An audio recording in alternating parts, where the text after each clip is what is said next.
சபையில் தேவன் கொடுத்த வார்த்தைக்கு நன்றி சொல்கிறேன்.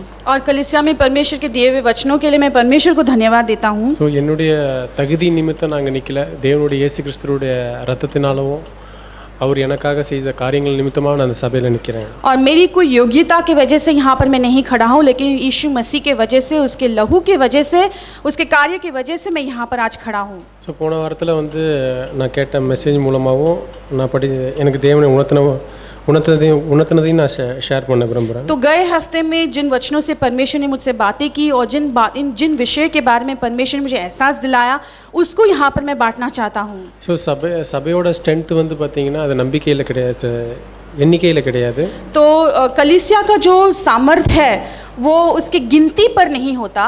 ஸோ அது எப்படின்னா நம்ம வந்து எந்த அளவுக்கு வந்து பாவம் செஞ்சுட்டு நம்ம பாவத்திலே ஊர்ந்து அப்படியே இல்லாமல் நான் எப்போ பாவம் செஞ்சேன்னா அப்போயே உடனே நம்ம இயேசு கிறிஸ்துவை வந்து நான் மனங்கதறி அழுது நான் மறுபடியும் நான் ஒப்புரவாக்கி கொள்கிறேன்னா அவங்கள வச்சு தான் சபை கட்டப்படுது. तो एक कलीसिया जो है कितने लोग उसमें हैं, इसके ऊपर उस कलीसिया का जो स्ट्रेंथ है वो नहीं साबित किया जा सकता है, लेकिन इस पर साबित किया जा सकता है कि जब कभी भी हम पाप में गिरते हैं तो उस पाप में गिरे हुए हालत में ना रहते हुए जितना जल्दी से उठकर हम मन फिराकर परमेश्वर के पास लौटते हैं, ऐसे लोग जब कलीसिया में होते हैं उस पर एक कलीसिया का स्ट्रेंथ निर्भर करता है. तो இந்த எபேசியன் 5 சொல்லுது, ரோமன்ஸ் 13 வந்து பார்த்திங்கன்னா நம்ம வந்து இன்னும் தூங்கி கொண்டு நம்ம பாவம் செஞ்சுட்டு உணர்வே இல்லாமல் நம்ம பாவம் செஞ்சுட்டுன்ற உணர்வு கூட இல்லாமல் சில நேரத்தில் நம்ம அப்படியே தூங்கிக்கிட்டே இருக்கிறவங்களா இருக்கும். और जैसे कि इफिसियों के 5वें अध्याय, रोमियो के 13वें अध्याय में जैसे बताया गया है कि कई बार हम पाप में गिरने के बाद हमको समझ में भी नहीं आता है कि हम पाप में गिरे हुए हैं और ऐसे हालत में हम लगातार सोते रहते हैं.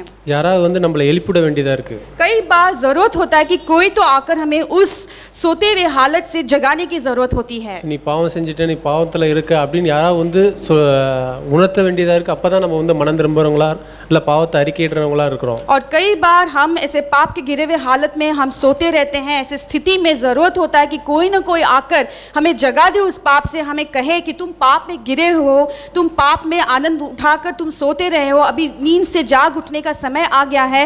ऐसा कोई ना कोई आकर हमसे कहने की ज़रूरत होती है. ஸோ நமக்கு எல்லாவற்றுக்கும் மாதிரி வந்து இயேசு கிறிஸ்து தானே சொல்ல முடியும். மாதிரி சாம்பிள். तो हमारे लिए सब चीज़ का जो उदाहरण है वो यीशु मसीह ही है. ஸோ அவர் வந்து பார்த்தீங்கன்னா அவர் குறித்து வேதம் எபிரேயர் 5:7 நேர்த்தியாக சொல்லியிருக்கு. तो यीशु मसीह के बारे में हिब्रानी के 5वें अध्याय और वचन 7 में इस तरह से कहा गया है. அவர் மாம்சத்தில் இருந்த நாட்களில் தம்மை மரணத்திலிருந்து ரட்சிக்க வல்லமையுள்ளவரை நோக்கி பலத்த சத்தத்தோடும் கண்ணீரோடும் விண்ணப்பம் பண்ணி, उसने अपनी देह में रहने के दिनों में ऊंचे शब्द से पुकार कर और आंसू बहा कर उससे जो उसको मृत्यु से बचा सकता था प्रार्थनाएं और विनती की और भक्ति के कारण उसकी सुनी गई. ஸோ இவர் வந்து பார்த்தீங்கன்னா இயேசु கிறிஸ்து ஏதோ பாவம் பண்ணிட்டு அவர் கதறல. और हम यहाँ पर देखते कि ऐसा नहीं था कि यीशु मसीह ने पाप करने के बाद वो पुकार कर प्रार्थना कर रहे थे, ऐसा नहीं था. வேதம் கிளியரா சொல்லுது அவர் ஒரு பாவம் கூட செய்யல அந்த பூமியில இருக்கும்போது. और पवित्र शास्त्र बहुत ही स्पष्टता से बताता है कि जब यीशु मसीह इस संसार में थे, देह के रूप में थे, उन्होंने कोई पाप नहीं किया था. ஆனா அவர் எதற்காக கதறினாரு? लेकिन फिर वो किस चीज के लिए इस तरह से वो प्रार्थना किए? அவர் மாம்சத்துல இருந்தாரு. क्योंकि वो शरीर में थे. ஸோ பாவம் செஞ்சிருவோமோ அப்படின்ற அந்த ஒரு கதறல் அவர்கிட்ட எப்பவுமே இருந்துச்சு. तो हमेशा उनके मन में ऐसा एक सोच था कि पाप इस शरीर में रहने की वजह से मुझसे कभी ना कभी पाप हो सकता है, तो उस डर में वो हमेशा रहते थे. ஆனா என்ன நான் கம்பேர் பண்ணும்போது பாத்தீங்கன்னா பாவம் செஞ்சுட்டு கூட சில நேரத்துல உணர்வே இல்லாம இருக்கிறேன் நான். लेकिन उसके साथ में यदि अपने आप की मैं तुलना करता हूं तो कई बार पाप में गिरने के बाद भी उसका एहसास ना होते हुए कितने दिनों को मैं ऐसे जी लेता हूं. ஸோ அதனால தான் இயேசு கிறிஸ்து வந்து அவர் வந்து அவரை தன்னை மாம்சத்திலிருந்து ரட்சிக்க வல்லமையை நோக்கி ஒவ்வொரு நாளும் கதறவரா இருந்தார். और इसीलिए इस बात को उन्होंने सही तिथि से समझ लिया कि यीशु मसीह ने उनसे जो उसको मृत्यु से बचा सकता था उससे वो प्रार्थना और विनती करते थे. அவரே அந்த அந்த மாதிரி கதறும்போது நம்ம இன்னும் எவ்வளவா இன்னும் கதறவங்களா இருக்க வேண்டும். और यदि यीशु मसीह ने इस तरह से उन्होंने प्रार्थना की और इस तरह से उन्होंने विनती की तो हमको कितना और अधिक प्रार्थना और विनती करने की जरूरत है. ஸோ இன்னொரு இடத்துல ஒரு மெசேஜில் சொல்லியிருந்தாரு. एक और जगह पे एक संदेश में ऐसा कहा गया है.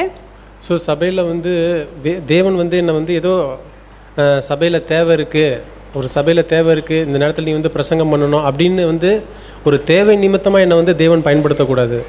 तो यदि यदि कलीसिया में कोई ज़रूरत है और किसी चीज़ की ज़रूरत है, उस ज़रूरत को सिर्फ एड्रेस करने के लिए परमेश्वर आकर मेरा इस्तेमाल करना चाहिए, ऐसा नहीं होना चाहिए. ஸோ தேவன் என் மேலே விருப்பம் வச்சு தேவனே விரும்பி ஒரு காரியங்களை செய்யும்படி நான் பண்ணும்போது அதுதான் தேவனுக்கு ஒரு தேவனுக்கு முன்பாக ஒரு மகிமையாக இருக்கும். लेकिन ऐसा होना चाहिए कि हमको ही पहले से ही परमेश्वर के जो प्रसन्न देने वाले कार्य होते हैं उसको हम पहले से जानकर समझकर ऐसे कार्यों को करने से परमेश्वर हमसे खुश होता है और फिर वो अपने कार्य के लिए हमें इस्तेमाल करता है. ஸோ சபையில் தேவை இருக்கிற நிமித்தமாக தேவன் பயன்படுத்துறது வந்து ஒரு அது ரெண்டாவது தரமாக தான் இருக்கும். तो यदि कलीसिया में कोई चीज़ किसी चीज़ की ज़रूरत होती है तो उस चीज़ को पूरा करने के लिए, उस ज़रूरत को पूरा करने के लिए यदि इस्तेमाल करता है तो वो दूसरे स्थान पे चला जाता है. ஸோ அதே போல தான் வந்து காயின் ஆபேல் ரெண்டு பேர் இருந்தாங்க. उसी तरह से काइन और हाबिल दो भाई थे. ரெண்டு பேரும் வந்து தேவனுக்கு முன்பாக காணிக்கை எடுத்துட்டு வராங்க. दोनों भी अपना दशमांश जो है, दशवां अंश जो है परमेश्वर के पास लेकर आते हैं. ஸோ அவங்க வந்து ரெண்டு பேருமே அவங்க உள்ள ஒருத்தன் வந்து தேவனுக்கு முன்பாக அவனுடைய இருதயம் வந்து நேர்மையாக இருக்கு. और एक भाई का जो दिल है वो परमेश्वर के सामने उपस्थिति में सीधा है. ஆனால் இன்னொருத்தரோட இருதயம் ஆபேலோட இருதயம் வந்து நேர்மையாக இல்லை. लेकिन जो काइन था उसका जो दिल था वो परमेश्वर के सामने सही नहीं था. ஸோ வேதம் சொல்லுது காயினையும் அவனுடைய அவனுடைய காணிக்கையும் அங்கீகரிக்கவில்லைன்னு வேதம் சொல்லுது. इसलिए पवित्र शास्त्र ऐसा करता है कि परमेश्वर ने काइन को और उसके जो 10वां अंश था जो उसने भेंट लाया था उस भेंट को परमेश्वर ने नहीं स्वीकारा. ஆனால் ஆபேலையும் ஆபேலோட காணிக்கையும் தேவன் அங்கீகரித்தார்னு வேதம் சொல்லுது. और पवित्र शास्त्र ये भी कहता है कि हाबिल को और हाबिल ने जो भेंट लाया था उसको परमेश्वर ने ग्रहण किया. ஸோ நான் கூட சபையில் அப்படி நான் ஒரு பாவத்திலே வாழ்ந்துட்டு கூட நான் சபைக்கு வந்து நான் தேவனுக்கு முன்பாக ஒரு நல்ல ஒரு காணிக்கை செலுத்துறவனா இருக்க முடியும். और इसी तरह से हम भी शायद कलीसिया में रेगुलरली चर्च में आते रहते होंगे और हमारा जो 10वां अंश है, हमारा सब कुछ जो हमें देना चाहिए एक ड्यूटी के हिसाब से हम करते होंगे. நல்லா பிரசங்கம் பண்ணுறவனா இருக்க முடியும், நல்லா கையை உயர்த்தி பாடுறவனா இருக்க முடியும், இல்லை மற்ற சபையில் ஒரு நல்ல காரியங்கள் இல்லை வெளியில் நான் நல்ல ஒரு காரியம் செய்கிறவனா இருக்க முடியும். या ऐसा भी हो सकता है कि आकर हम अच्छे से प्रचार करते होंगे, अच्छे से गीत गाते होंगे, या कलीसिया के बाहर भी बहुत सारे ऐसे अच्छे काम जो अच्छा दिखता है दूसरों की नज़रों में, उस काम को हम एक ड्यूटी के समान करते होंगे. அது வந்து பார்த்தீங்கன்னா கடைசியில் வந்து பார்த்தீங்கன்னா அவன் வந்து ஒரு கொலைக்காரனா மாறினான். लेकिन हम देखते कि इस तरह का जो एक स्वभाव होता है, आखिर में जिस तरह से कैन एक खूनी हो गया था उसी तरह हम भी एक खूनी हो सकते हैं. ஸோ நம்மளும் ஒரு புதிய ஏற்பாட்டில் வாழ்கிறோம். நம்மளும் வந்து பார்த்தீங்கன்னா யாராவது ஒருத்தங்க சொன்னாங்க டக்குன்னு மனமடிஞ்சு நம்ம போகிறவங்களா கூட சபையை விட்டு போகிறவங்களா கூட இருக்க முடியும். और इसलिए उसी तरह से हम भी वैसे ही यदि काइन के समान है तो नए नियम में यदि किसी ने हमसे कुछ कह दिया, उससे यदि हमको बुरा लग गया, ठेस पहुंच गया तो झट से हम कलीसिया छोड़कर चले जाते हैं. इस तरह की हरकत हमसे हो सकती है. ஸோ வேதம்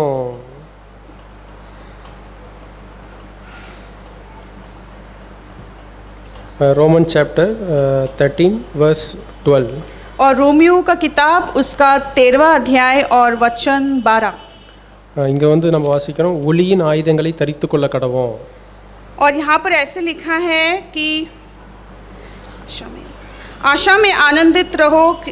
13:12 रात बहुत बीत गई है और दिन निकलने पर है, इसलिए हम अंधकार के कामों को छोड़कर ज्योति के हथियार बांध लें. ஸோ ஒளியின் ஆயுதங்கள்னு சொல்லிட்டு நம்ம எபேசியன் சாப்டர் 6 வாசிக்கிறோம். और एफिसियों के 6वें अध्याय में हम ज्योति के हथियारों के बारे में हम देखते हैं.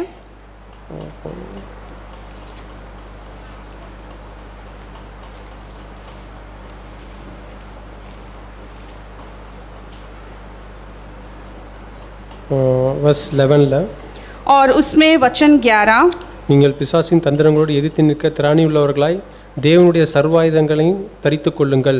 एफिसियों का 6 उसका वचन 11 परमेश्वर के सारे हथियार बांध लो कि तुम शैतान की युक्तियों के सामने खड़े रह सको. ஸோ 14 வந்து சத்தியம் என்னும் கச்சையை உங்கள் அறையிலே கட்டினவர்களாகவும் 14 और 14वें वचन में सो सत्य से अपनी कमर कसकर और धार्मिकता की झीलम पहनकर. ஸோ இது வரிசையாக வந்து தேவன் அந்த ஒளியின் ஆயுதங்களை வந்து வரிசையாக சொல்கிறாரு. तो यहाँ पर इस अध्याय में इन वचनों में जो ज्योति के जो हथियार हैं उसके बारे में एक एक करके जिक्र किया हुआ है. ஸோ என்னுடைய வாழ்க்கையில் நான் பார்க்கும்போது தேவனுடைய வார்த்தை என் இருதயத்தில் இருக்கா அப்படின்னு நான் யோசிச்சு பார்க்குறேன். तो यदि मैं अपने जीवन को जांच कर परखता हूँ तो मैं अपने आप से ये प्रश्न पूछता हूँ कि क्या परमेश्वर का वचन मेरे जीवन में कार्य कर रहा है क्या. என்னால் உறுதியாக சொல்ல முடியும். எப்போல்லாம் தேவனுடைய வார்த்தை என் இருதயத்தில் இருக்குது அப்போல்லாம் நான் வந்து பாவம் செய்யாமல் நான் உடனே அப்படி பாவம் செஞ்சால் கூட மறுபடியும் ஒரு உணர்த்துதல் வந்து மறுபடியும் நான் தேவன்கிட்ட வந்துடுறதை என்னால் உணர முடியுது. और मैंने कई बार इस बात को देखा है, अनुभव किया है कि जब जब परमेश्वर का वचन मेरे जीवन में कार्य करता है, मैं पाप में नहीं गिरता हूँ, और यदि पाप में गिर भी जाता हूँ तो परमेश्वर का वचन जो कार्य करता है, इस वजह से उस पाप को छोड़कर मैं झट से उससे मन फिराकर परमेश्वर के पास लौट आ सकता हूँ. ஸோ நான் எவ்வளோ நான் தேவனுடைய வார்த்தைக்கு முக்கியம் தரேனோ அவ்வளோவா நான் என்னுடைய பரிசுத்த வாழ்க்கை என்னுடைய வாழ்க்கை வந்து அது ஒரு முன்னேற்றம் காணப்படுது. तो जितना अधिक मैं परमेश्वर के वचन को पढ़ता हूँ, उसको समझकर उसके अनुसार जीने की कोशिश करता हूँ, उतना ही मेरा आत्मिक जीवन लगातार उन्नति पाते रहता है. इस बात को भी मैंने अनुभव किया है. ஸோ நான் இன்னொரு மெசேஜில் கேட்டேன், அதில் வந்து மேரி ஜானை பற்றி சொல்லியிருந்தாங்க. तो एक और एक संदेश को मैंने सुना था जहाँ पर मेरी जॉन के बारे में बात किया गया था. மேரி ஜான்றது வந்து பார்த்தீங்கன்னா 1700 வாழ்ந்தவங்க, 1700 और 1700 में जो है इस बहन का जो जन्म हुआ था, அவங்க ஐரோப்பிய தேசத்தில் வாழ்ந்தவங்க. तो वो यूरोप देश से जुड़ी हुई है. ஸோ அதில் வந்து பார்த்தீங்கன்னா அவங்களுக்கு குறித்து சொல்கிறாங்க, அவங்க அந்த நேரத்தில் வந்து பைபிள் கிடையாது. तो उन दिनों में पवित्र शास्त्र नहीं था. ஸோ அவங்க என்ன பண்ணுவாங்கன்னா டெய்லி சர்ச்சுக்கு வாரம் சர்ச்சுக்கு போயிட்டு அங்கே தேவனுடைய வார்த்தையை கேட்பாங்க. அது அவங்களுக்கு அவ்வளோவா ஒரு ரொம்ப ஆர்வமாக இருந்துச்சு. तो वो जो स्त्री है, वो बहन, वो क्या करती थी कि हमेशा जब जब कलीसिया को जाने को मिलता था वो चली जाती थी, और वहाँ पर जो भी परमेश्वर के बारे में उनको सुनता था, उस वचनों को सुनकर उनके दिल में उनको शांति मिलती थी. அவங்க இருந்த கிராமத்தில் வந்து ஸ்கூல் கிடையாது, அதனால் அவங்களுக்கு படிக்கவும் தெரியாது. तो और जिस गांव में वो रह रही थी वहाँ पर कोई स्कूल नहीं था, इसलिए उस बहन को पढ़ना लिखना भी नहीं आता था. அந்த அவங்களுக்கு இருந்த ஏக்கத்தை பற்றி தேவன் வந்து அந்த அவங்க ஏஜ் 9 இருக்கும்போது அவங்களுக்கு வந்து அந்த ஸ்கூல் ஸ்டார்ட் பண்ணாங்க கிராமத்தில். लेकिन उस बहन के दिल में परमेश्वर के वचन को जानने के लिए इतना चाह था कि परमेश्वर ने उस चाह को देखकर उस स्कूल में, जब वो बहन 9 साल की थी, वहाँ पर एक स्कूल को शुरू किया गया. ஸோ அவங்க வந்து அவங்க அம்மாட்ட போய் இது மாதிரி அந்த 9th ஸ்டாண்டர்ட் 9வது வயசுலேருந்து அவங்க ஸ்கூல் போகிற ஸ்டார்ட் பண்ணிட்டாங்க. तो वो जो बहन है, जैसे ही वहाँ पे स्कूल शुरू हो गया, तो जब वो 9 साल की थी तब से वो स्कूल जाना शुरू कर दिया. ஸோ அவங்க அம்மாட்ட போய் எனக்கு இது மாதிரி பைபிள் வாங்கணும், எனக்கு நீங்கள் வாங்கி கொடுங்க அப்படின்னு அவங்க அம்மாட்ட கேட்டாங்க. तो वो बहन ने अपने माँ से जाकर बोला कि मुझे इस तरह से मुझे बाइबल खरीदना है, तुम मेरी मदद करो. ஸோ நம்ம ரொம்ப ஏழ்மையான குடும்பம், நம்மளால அந்த பைபிள் வாங்க முடியாது, அது ரொம்ப காஸ்ட்லி அப்படின்னு சொன்னாங்க. तो उस माँ ने उस बच्ची से ये जवाब दिया कि हम बहुत गरीब लोग हैं, हमारे पास इतने पैसे नहीं कि हम बाइबल खरीद सकते हैं. ஸோ அதனால் என்ன பண்ணாங்க, அவங்க டெய்லி வந்து ஸ்கூல் போயிட்டு வந்துட்டு ஈவினிங் வந்து வீட்டு வேலைக்கு போவாங்களாம். तो वो क्या करते थे कि वो स्कूल जाते थे रोज़ वो, और घर पर आकर फिर बाद में शाम को जो है काम करने को चली जाती थी. இந்த மாதிரி 6 வருஷம் அவங்க அந்த பைபிள் வாங்குறதுக்காக அவங்க செஞ்ச வேலையெல்லாம் செஞ்சு அந்த பணத்தெல்லாம் சேர்த்து வச்சிருந்தாங்க. तो इस तरह से वो जो बहन थी, उसने 6 साल तक लगातार इस तरह से स्कूल जाकर शाम को जाके काम करके उस सारे पैसे को बचाकर, वो पैसे इसलिए बचाती थी ताकि उस पैसों से वो बाइबल खरीद सके. ऐसे 6 साल बीत गए. இப்போ 15 வயசுல அவங்கள்ட்ட பணம் இருக்கு. இப்போ பைபிள் ஆனால் இந்த அவங்க இருந்த கிராமத்து கிடையாது, இங்கேருந்து ஒரு கிட்டத்தட்ட 25 மைல் அவங்க நடந்து போகணுமா. तो अभी 6 साल के बाद उस बहन के पास बाइबल खरीदने के लिए पैसे थे, लेकिन उनके गांव में कहीं पर भी बाइबल नहीं बिकने में मिलता था, इसलिए कई 25 किलोमीटर की दूरी पर जाकर किसी गांव में किसी और जगह पे जाकर उन्हें बाइबल खरीदने की जरूरत पड़ी थी. 25 மைல்ன்றது வந்து அது வந்து 40 கிலோமீட்டர்ஸா இருக்கும். तो 25 मील था, मतलब करीब 40 किलोमीटर की दूरी पर जगह पे जाकर उन्हें बाइबल खरीदने की जरूरत थी. அந்த பொண்ணு அந்த பொண்ணுல செப்பல் கூட கிடையாது. लेकिन उस बहन उस स्त्री के पास चप्पल भी नहीं थे. ஸோ 40 கிலோமீட்டர் நடந்து போயிட்டு அங்கே இருந்த பாஸ்டர்கிட்ட போய் பைபிளை வாங்கியிருக்காங்க. तो 40 किलोमीटर की दूरी तक वो चलकर गई और वहाँ पर उस पास्टर के पास से जाकर वो बातचीत करके फिर उन्होंने उस बाइबल को खरीदा. ஸோ இப்படியா அந்த பொண்ணு அந்த வேதத்துக்கு அவ்வளோ ஒரு இம்பார்ட்டன்ட் கொடுத்துருந்துச்சு. तो इस तरह से उस स्त्री ने, उस बहन ने, उस छोटी सी बच्ची ने बाइबल को इतना बड़ा अहमियत दिया था. ஸோ நம்ம வீட்டில் வந்து பார்த்தீங்கன்னா ஒன்றுக்கு மேலே பைபிள் இருக்குது, ஆனால் நம்ம அவ்வளோவா कॉन्सेंट्रेट पढ़ते. लेकिन आज के दिन में हमारे घरों में हम देखेंगे तो एक से बढ़कर कितना सारा बाइबल होता है, लेकिन हम फिर भी बाइबल को उठाकर दिल से उसे पढ़ते नहीं हैं. இந்த 10 கன்னிகைகள் குறித்து நம்ம வாசிக்கிறோம் வேதத்தில். तो पवित्र शास्त्र में उस 10 कुंवारियों के बारे में हम पढ़ते हैं. மத்தேயு சாப்டர் 25 और मत्ती उसका 25वां अध्याय. ஸோ அவங்க வந்து பார்த்தீங்கன்னா 5 கன்னிகைகள் வந்து दीवटिகள் எடுத்துட்டு போனாங்க. तो हम देखते कि वहाँ पे जैसे 5 कुमारी जो थी, उन्होंने अपने कुप्पियों को, दीवट को साथ में लेकर गए थे. ஸோ வசனம் 3 और मत्ती का 25 उसमें वचन 3. புத்தியுள்ளவர்கள் தங்கள் தீவட்டிகள் எடுத்துக்கொண்டு போனார்கள், எண்ணெயோ புத்தி இல்லாதவர்கள் தங்கள் தீவட்டிகளை எடுத்துக்கொண்டு போனார்கள், எண்ணெயையோ கொண்டு போகவில்லை. परंतु समझदारों ने अपनी मशालों के साथ अपनी कुप्पियों में तेल भी भर के लेकर गए थे. ஸோ இந்த எண்ணெய்ன்னு சொல்லும்போது வந்து பார்த்தீங்கன்னா நம்ம வந்து அது தேவனுடைய வார்த்தை தான். तो ये यहाँ पर जो तेल का जिक्र किया गया है वो परमेश्वर का वचन ही है. சங்கீதம் 119 105 சொல்லுது, உம்முடைய வசனம் என் கால்களுக்கு தீபமும் என் பாதைக்கு வெளிச்சமுமா இருக்கிறது. और जैसे भजन संगीता 119 में ऐसा लिखा है कि परमेश्वर का जो वचन हमारे पैरों के लिए दीपक है, हमारे रास्तों के लिए वो रोशनी है. அந்த புத்தி இல்லாத 5 கன்னிகைகளுக்கு வந்து பார்த்தீங்கன்னா தேவனுடைய வார்த்தை இல்லை, அதனால தேவனுடைய வார்த்தைக்கு அவங்க கீழ்ப்படியவும் இல்லை. और वो जो निर्बुद्धि जो कुमारियां थी, उन्होंने अपने कुप्पियों में तेल नहीं लेकर गए थे. इसका मतलब है उन्होंने परमेश्वर के वचन को कोई अहमियत नहीं दिया था, इसलिए निर्बुद्धि और निर्बुद्धियों के समान उनका जीवन रहा. ஸோ நம்ம கூட சபைக்கு வரோம், எல்லாரும் கூட்டமாக சபைக்கு வரோம். और हम भी फिर सभी लोगों के जैसे सबके साथ एक होकर हम भी कलीसिया में आते जाते तो हैं. அதில் வந்து பார்த்திங்கன்னா அநேக நாள் அந்த கடைசி நாளில் தான் தெரியும் அதோட ஆச்சரியம்.